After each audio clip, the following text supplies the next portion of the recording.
Can't hear you. comes from. Have you actually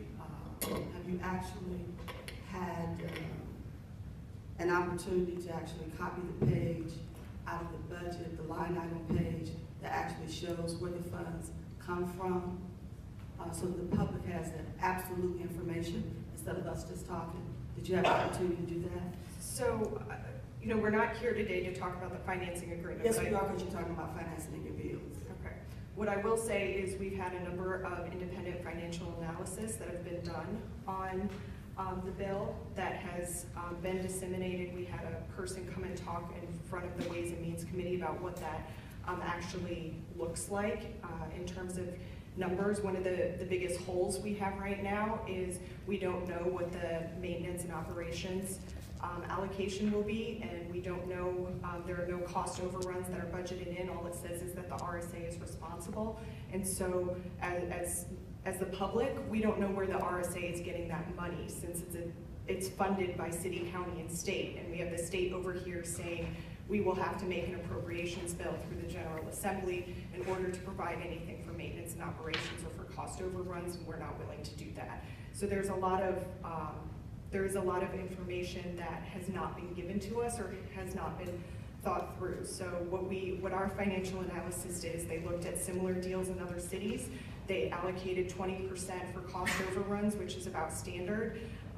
And after talking with the city budget director and looking at the maintenance and operations of the dome and how we haven't met that allocation for a long time, they budgeted $8 million, which we believe is still very conservative, as annual maintenance and operations payments that would be split in our calculations between the city and the state, without the county participating in the new stadium.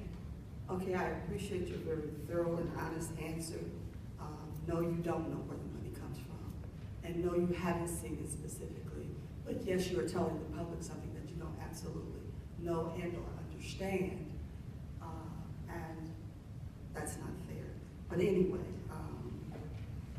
my next question is, because some expert coming from somewhere, we all can grab one, just walk outside, and somebody claim to be an expert. We've talked with 5 economists across the country about this. Across the country is not the city of St. Louis and who we are. And that's why I've probably heard me say it 4 or 5 times. I'm talking to the comptroller.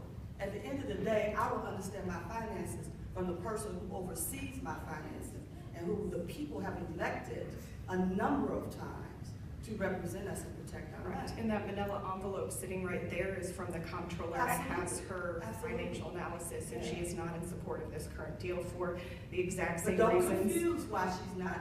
Don't confuse the public about what she is saying. That's another thing. We use what is opportunity for us to pass what we want to pass. I had a thorough discussion with the comptroller. Thorough discussion. Yes, and she I understand supports our right what to she vote is on talking this. about, but in the full scheme of things, it really has nothing to do with whether or not the citizens have a right to vote. It is the actual calculation of the deal. And at the end of this, she's going to make the deal work for us, or there will be no deal, and it will not come out of Ways and Means. So don't confuse the public and use that as an opportunity. Don't confuse, because don't let me start reading this. Okay? Don't confuse the public. I don't like that. My next question here is,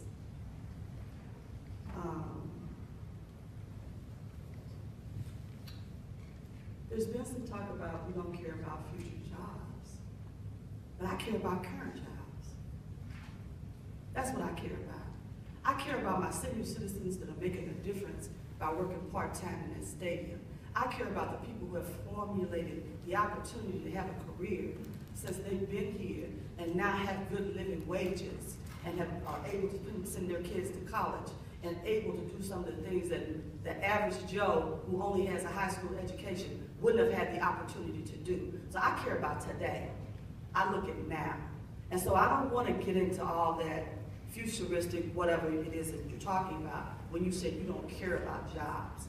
And that's as irresponsible as anybody can be when you say you don't care about whether or not another person survives with a quality of life. I'm not sure where I've ever said that. I'm not, no, I said, we are saying, not you, we are saying and using that we don't care about jobs. I do. And that was a comment, not a question, because I don't want to, I'm not questioning you on that. But my last, I do want to ask you one more time. When those people who have come to you, and maybe, I don't know which came first, you had the initiative that it needed to be a bill, or some people came to you and said, let's get together and let's put this bill forward. Was there any opportunity for you to sit back and or talk to some other people that could give you a little bit of guidance on